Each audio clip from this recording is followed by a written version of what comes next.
നമസ്കാരം.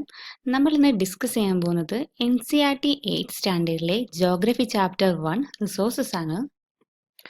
പാഠഭാഗം ആരംഭിക്കുന്നത് അമ്മയും രണ്ട് കുട്ടികളും തമ്മിലുള്ള സംഭാഷണത്തിൽ കൂടിയാണ്. ഇതിൽ മെയിൻ ആയിട്ട് പറയുന്നത് എന്താണ് റിസോഴ്സസ് എന്നുള്ളതാണ്. റിസോഴ്സസ് എന്ന് പറഞ്ഞാൽ നമ്മുടെ ഒരു ആഗ്രഹത്തിനെ സാറ്റിസ്ഫൈ ചെയ്യാൻ കഴിയുന്ന എന്തിനേയും നമുക്ക് റിസോഴ്സസ് എന്ന് വിളിക്കാം. ഇപ്പം നമുക്ക് ചുറ്റും കണ്ണോടിച്ചാൽ നമുക്ക് പലതരത്തിലുള്ള റിസോഴ്സസ് കാണാനാകും. ഇപ്പം നമ്മൾ ദാഹിക്കുമ്പോൾ വെള്ളം കുടിക്കുന്നുണ്ട്, അപ്പോൾ വെള്ളം ഒരു റിസോഴ്സസ് ആണ്. അതുപോലെ തന്നെ നമ്മുടെ വീടുകളിൽ കറണ്ട് ഉപയോഗിക്കുന്നുണ്ട്, അപ്പോൾ ഇലക്ട്രിസിറ്റി മറ്റൊരു റിസോഴ്സസ് ആണ്. നമ്മൾ യാത്ര ചെയ്യാനായിട്ട് റിക്ഷ ഉപയോഗിക്കുന്നു, സ്കൂളിലേക്ക് പോകാനും മറ്റുമായിട്ട് ഉപയോഗിക്കുന്നുണ്ട്, ആ റിക്ഷ ഒരു റിസോഴ്സസ് ആണ്. നമ്മൾ പഠിക്കാനായിട്ട് ടെക്സ്റ്റ് ബുക്ക് യൂസ് ചെയ്യുന്നു, ഈ ടെക്സ്റ്റ് ബുക്ക് മറ്റൊരു റിസോഴ്സസ് ആണ്. ഇപ്പോൾ നമ്മുടെ വീട്ടിലേക്ക് ആവശ്യമായ പച്ചക്കറികളും പഴവർഗ്ഗങ്ങളും ഒക്കെ മേടിച്ചുകൊണ്ട് വരുന്നു, അതും ഒരു റിസോഴ്സസ് ആണ്. ഈ പറഞ്ഞ വാട്ടറിനും ഇലക്ട്രിസിറ്റിക്കും റിക്ഷയ്ക്കും വെജിറ്റബിൾസിനും എല്ലാത്തിനും ഒരു യൂട്ടിലിറ്റി ഉണ്ട്, അതായത് ഒരു ഉപയോഗമുണ്ട്. യൂട്ടിലിറ്റി ഓർ യൂസബിലിറ്റി, അതായത് ഒരു ഉപയോഗമാണ് ഒരു റിസോഴ്സസ് ആക്കി മാറ്റുന്നത്, ഒരു ഒബ്ജക്റ്റിനെ റിസോഴ്സസ് ആക്കി മാറ്റുന്നത്. അതായത് ഒരു വസ്തുവിനുള്ള ഉപയോഗമാണ് ആ ഒരു വസ്തുവിനെ റിസോഴ്സസ് ആക്കി മാറ്റുന്നത്. ഈ പറഞ്ഞ യൂട്ടിലിറ്റി അഥവാ യൂസബിലിറ്റി ഒരു വസ്തുവിന് വാല്യൂ കൊടുക്കുന്നുണ്ട്. ഇങ്ങനെ എല്ലാ റിസോഴ്സസിനും വാല്യൂ ഉണ്ട്. ഈ വാല്യൂ ഉള്ളതാണ് റിസോഴ്സസ്, വാല്യൂ ഇല്ലാത്തതൊന്നും റിസോഴ്സസ് അല്ല. നമുക്കൊരു ഉപയോഗം കിട്ടുന്ന എല്ലാ വസ്തുക്കൾക്കും വാല്യൂ ഉണ്ടായിരിക്കും. ഈ വാല്യൂ എന്ന് പറയുന്നത് പലതരത്തിലുണ്ട്. ചില വാല്യൂ ഇക്കണോമിക് വാല്യൂ ആയിരിക്കും. അതായത് എന്താണെന്ന് വെച്ചാൽ നമ്മൾ പൈസ കൊടുത്ത് അത് മേടിക്കേണ്ടി വരും. ഇപ്പം നമ്മൾ കടയിൽ പോയി സാധനങ്ങൾ മേടിക്കുന്നു, അത് പൈസ ചിലവുള്ള കാര്യമാണ്. നമ്മൾ പൈസ കൊടുത്താലേ നമുക്ക് ആ റിസോഴ്സസ് അനുഭവിക്കാൻ പറ്റുള്ളൂ. അതേസമയം തന്നെ ഇക്കണോമിക് വാല്യൂ ഇല്ലാത്തതായിട്ടുള്ള റിസോഴ്സസ് ഉണ്ട്. ഇപ്പം നമുക്ക് പ്രകൃതിയിൽ നിന്ന് നേരിട്ട് കിട്ടുന്ന സൂര്യപ്രകാശം, കാറ്റ്, ജലം, ഇതിനൊന്നും നമുക്ക് പൈസ കൊടുക്കേണ്ട കാര്യമില്ല. നമുക്ക് പ്രകൃതി നേരിട്ട് തന്നെ അനുഗ്രഹിച്ച് തരുന്ന കാര്യങ്ങളാണ് ഇതൊക്കെ. അപ്പോൾ ഈ ഒരു റിസോഴ്സിന് നമ്മൾ പൈസ കൊടുത്ത് മേടിക്കേണ്ട കാര്യമില്ല. സമയാനുസൃതമായിട്ട് ചില റിസോഴ്സസ് ഇക്കണോമിക്കലി വാല്യൂബിൾ ആവുന്നുണ്ട്. ഇപ്പോൾ ഒരു ഉദാഹരണം പറയുകയെന്ന് വെച്ചാൽ നമ്മുടെ വീട്ടിൽ മുത്തശ്ശിമാരൊക്കെ നമുക്ക് അസുഖം വന്നാൽ നാട്ടുവൈദ്യം, അതായത് നമ്മുടെ വീട്ടുമുറ്റത്തുള്ള പല പല ഔഷധ ചെടികൾ ഉപയോഗിച്ച് നമ്മുടെ അസുഖം മാറ്റി തരാറുണ്ട്. അതിന് പ്രത്യേകിച്ച് കാശ് ചിലവുള്ള കാര്യമൊന്നുമല്ല, നമ്മുടെ വീട്ടുമുറ്റത്തുള്ള സാധനങ്ങൾ കൊണ്ടാണ് അത് മാറാറ്. പക്ഷേ ഈ സെയിം സാധനം തന്നെ നമ്മുടെ അമ്മമാരും അമ്മൂമ്മമാരും ഒരു മരുന്ന് കമ്പനിക്ക് വിൽക്കാന്ന് വെക്കി, അതായത് പേറ്റന്റോട് കൂടി വിൽക്കാന്ന് വെക്കി. അപ്പോൾ ആ മരുന്ന് കമ്പനി ഈ ഒരു പർട്ടിക്കുലർ ആ ഒരു മരുന്ന് അഥവാ ആ ഒരു റിസോഴ്സസ് പ്രൊഡ്യൂസ് ചെയ്യണമെങ്കിൽ നമ്മുടെ അമ്മമാർക്കും അമ്മൂമ്മമാർക്കും പൈസ കൊടുക്കേണ്ടി വരും. ഇതിനെയാണ് പാറ്റന്റ് എന്ന് വിളിക്കുന്നത്. സമയവും ടെക്നോളജിയും ഉപയോഗിച്ച്, അതായത് അത് വലിയ രണ്ട് ഇമ്പോർട്ടൻറ്റ് ഫാക്ടേഴ്സ് ആണ്. ഒരു റിസോഴ്സസിൻ്റെ നിലനിൽപ്പ് തന്നെ നമുക്ക് മാറ്റാൻ സാധിക്കും. അതായത് ഒരു റിസോഴ്സിനെ മറ്റൊരു റിസോഴ്സസ് ആയിട്ട് സമയവും ടെക്നോളജിയും ഉപയോഗിച്ച് നമുക്ക് മാറ്റാൻ പറ്റും. ഇത് മനുഷ്യനെ കേന്ദ്രീകരിച്ചിട്ടുള്ള പ്രക്രിയയാണ്. അത് മനുഷ്യനാണ് ഏറ്റവും വലിയ റിസോഴ്സസ്. അവരുടെ ഐഡിയകളും അറിവുകളും ഇന്നവെൻഷൻസും എല്ലാം വളരെ പ്രധാനപ്പെട്ട കാര്യങ്ങളാണ്. ഇത് ഉപയോഗിച്ച് ഒരു റിസോഴ്സസിനെ മറ്റൊരു റിസോഴ്സ് ആക്കാൻ സാധിക്കും. ഉദാഹരണമായിട്ട് പറയാന്ന് വെച്ചാൽ തീയുടെയും ചക്രത്തിൻ്റെയും കണ്ടുപിടുത്തം. ഇപ്പോൾ തീയും ചക്രവും ഇല്ലാത്ത ലോകം നമുക്ക് ചിന്തിക്കാൻ പറ്റുമോ? ഇപ്പോൾ തീ ഉള്ളതുകൊണ്ടാണ് നമ്മൾ കുക്ക് ചെയ്യുന്നു, അതുപോലെ തന്നെ നമ്മുടെ ചുറ്റുമുള്ള ഇൻഡസ്ട്രീസും എല്ലാം വർക്ക് ചെയ്യുന്നത് തീനെ ബേസ് ചെയ്തിട്ടാണ്. തീ ഇല്ലെങ്കിൽ അതൊന്നും ഒരിക്കലും ഉണ്ടാവില്ല. അതുപോലെ തന്നെയാണ് ചക്രത്തിൻ്റെ കാര്യം. ട്രാൻസ്പോർട്ടേഷൻ സൗകര്യം വികസിച്ചതും നമ്മുടെ നാടും ലോകരാജ്യങ്ങളും എല്ലാം വികസിച്ചത് ട്രാൻസ്പോർട്ടേഷൻ സൗകര്യം ഉള്ളതാണ്. ഈ ട്രാൻസ്പോർട്ടേഷൻ സൗകര്യം വികസിപ്പിച്ചത് മെയിനായിട്ടും ചക്രത്തിൻ്റെ കണ്ടുപിടുത്തമാണ്. അപ്പോൾ ഇതെല്ലാം വന്നത് മനുഷ്യൻ്റെ തലയിൽ നിന്നാണ്. അപ്പോൾ ഹ്യൂമൻ ആണ് ഏറ്റവും വലിയ റിസോഴ്സസ്.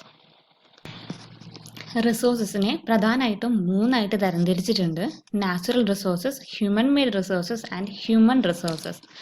നാച്ചുറൽ റിസോഴ്സസ് എന്ന് പറഞ്ഞാൽ പ്രകൃതിയിൽ നിന്ന് നേരിട്ട് കിട്ടുന്ന റിസോഴ്സസ് ആണ് നാച്ചുറൽ റിസോഴ്സസ്.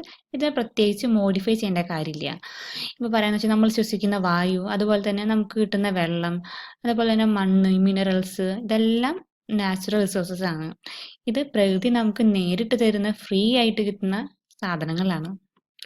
ഈ നാച്ചുറൽ റിസോഴ്സസിനെ തന്നെ രണ്ടായിട്ട് തരംതിരിച്ചിട്ടുണ്ട്: റിന്യൂവബിൾ റിസോഴ്സസും നോൺ റിന്യൂവബിൾ റിസോഴ്സസും. റിന്യൂവബിൾ റിസോഴ്സസ് എന്ന് പറഞ്ഞാൽ ഇപ്പോൾ നമ്മൾ എന്തോരം ഉപയോഗിച്ചാലും അത് പ്രകൃതിയിൽ തന്നെത്താനെ ഉണ്ടായിക്കൊണ്ടിരിക്കും. അത് അൺലിമിറ്റഡ് ആണ്. പ്രകൃതി തന്നെത്താനെ അത് ഉണ്ടാക്കിക്കൊണ്ടിരിക്കും. ഹ്യൂമൻ ആക്ടിവിറ്റീസ് അതിനെ ബാധിക്കില്ല. ഇപ്പോൾ പറയാന്ന് വെച്ചാൽ തന്നെ നമുക്ക് കിട്ടുന്ന സൂര്യപ്രകാശം, കാറ്റ്, ഇതൊക്കെ പ്രകൃതിയിൽ തന്നെത്താനെ ഉണ്ടാവുന്നതാണ്. പക്ഷേ ഈ റിന്യൂവബിൾ റിസോഴ്സസിന്റെ പട്ടികയിൽ പെടുന്ന മറ്റ് 2-3 കാര്യങ്ങളുണ്ട്. അതുപോലെ തന്നെ വാട്ടർ, ജലം, മണ്ണ്, ഫോറസ്റ്റ്, ഇതൊക്കെ റിന്യൂവബിൾ റിസോഴ്സിന്റെ പട്ടികയിൽ പെടുന്ന കാര്യങ്ങളാണ്. പക്ഷേ ഇത് മനുഷ്യന്റെ കെയർലെസ് ആയിട്ടുള്ള പ്രവൃത്തി കൊണ്ട് ഇത് ചിലപ്പോൾ കോട്ടം സംഭവിച്ചേക്കാം. ഈ അൺലിമിറ്റഡ് റിന്യൂവബിൾ റിസോഴ്സസിനെ ലിമിറ്റഡ് ആക്കി മാറ്റും കെയർലെസ് ആയിട്ടുള്ള പ്രവൃത്തികൾ. അപ്പോൾ അത് ശ്രദ്ധിക്കേണ്ട കാര്യമാണ്. നോൺ റിന്യൂവബിൾ റിസോഴ്സസ് എന്ന് പറഞ്ഞാൽ ഇത് ലിമിറ്റഡ് ആയിട്ടുള്ള സ്റ്റോക്കേ ഉള്ളൂ പ്രകൃതിയിൽ. ഇപ്പോൾ ഇതൊരു കഴിഞ്ഞു പോകാന്ന് വെച്ചാൽ തൗസൻഡ്സ് ഓഫ് ഇയേഴ്സ് എടുക്കും അത് പിന്നീട് ഉണ്ടായെടുക്കാനായിട്ട്. അപ്പോൾ ലിമിറ്റഡ് സ്റ്റോക്ക് ആയിട്ടുള്ള റിസോഴ്സസ് ആണ് നോൺ റിന്യൂവബിൾ റിസോഴ്സസ് എന്ന് പറയുന്നത്. ഇപ്പോൾ ഉദാഹരണം പറയാന്ന് വെച്ചാൽ കൽക്കരി, പെട്രോളിയം, അതുപോലെ നാച്ചുറൽ ഗ്യാസ്, ഇതൊക്കെ നോൺ റിന്യൂവബിൾ റിസോഴ്സസിന്റെ ഉദാഹരണമാണ്. അതായത് ഒരിക്കൽ കഴിഞ്ഞു പോയി പിന്നെ ഒരുപാട് സമയം എടുക്കും പ്രകൃതി തന്നെത്താനെ ഉണ്ടാക്കിയെടുക്കാനായിട്ട്. ഇപ്പോൾ പ്രകൃതിയിൽ റിസോഴ്സസ് ഡിസ്ട്രിബ്യൂട്ട് ചെയ്തേക്കുന്നത് അണീക്കലായിട്ടാണ് ചെയ്തിരിക്കുന്നത്. എന്താണെന്ന് വെച്ചാൽ കുറച്ച് ഫാക്ടേഴ്സിനെ ഡിപ്പെൻഡ് ആയിട്ടാണ് റിസോഴ്സസ് നിലനിൽക്കുന്നത് തന്നെ. ഇപ്പോൾ ഓരോ ഭൂപ്രദേശത്തിൻ്റെയും പ്രത്യേകത, പിന്നെ അവരുടെ ക്ലൈമറ്റും സമുദ്രനിരപ്പിൽ നിന്നുള്ള ഉയരവും ഒക്കെ അനുസരിച്ചിട്ടാണ് ഓരോ റിസോഴ്സസും ഡിസ്ട്രിബ്യൂട്ട് ചെയ്തിരിക്കുന്നത്. അതുകൊണ്ട് തന്നെ പ്രകൃതിയിലെ റിസോഴ്സസ് അണീക്കലായിട്ടാണ് ഡിസ്ട്രിബ്യൂട്ട് ചെയ്തിരിക്കുന്നത്. അടുത്തതാണ് human made resources. Human made resources എന്ന് പറഞ്ഞാൽ ഇപ്പോൾ മനുഷ്യനിർമ്മിതിയായിട്ടുള്ള റിസോഴ്സസുകളാണ്. അതായത് ബിൽഡിങ്, ബ്രിഡ്ജ്, പാലങ്ങൾ, അതുപോലെ റോഡുകൾ, മെഷീനറീസ്, വെഹിക്കിൾസ്, ഇതെല്ലാം ഹ്യൂമൻ മെയ്ഡ് റിസോഴ്സസ് ആണ്. അതായത് മനുഷ്യനിർമ്മിതമായിട്ടുള്ള റിസോഴ്സസ് ആണ്.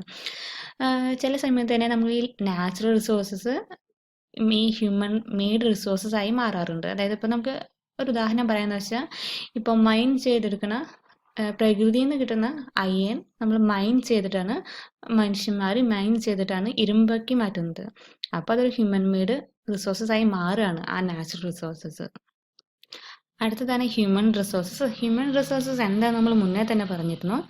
ഇപ്പോൾ മനുഷ്യൻ്റെ മെൻ്റലിയും ഫിസിക്കലുമായിട്ടുള്ള എല്ലാ പ്രവർത്തനങ്ങളും ഹ്യൂമൻ റിസോഴ്സസിൽ പെടും.